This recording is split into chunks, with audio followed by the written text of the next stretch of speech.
Chris, tu sei uno dei volti nuovi del nuovo corso del Camarat. Tra l'altro il Camarat è stata l'ultima squadra che hai affrontato l'anno scorso ai playoff. Che sensazione hai avuto fin dal tuo arrivo a Camarata?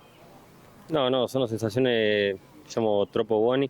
Mi ho trovato uno spogliatoio di persone magnifiche, pure tutte persone della società hanno fatto sentire un'altra volta in casa, no?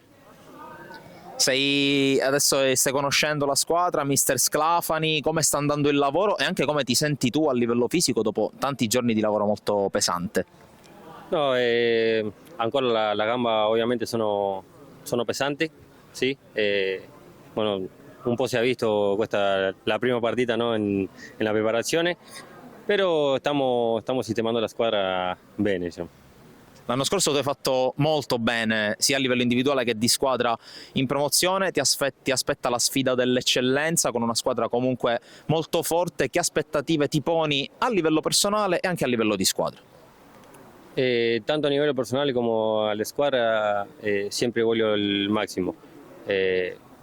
Dopo, quando finisce la stagione, vediamo dove si arriva, però uno deve essere tranquillo di lasciare tutto.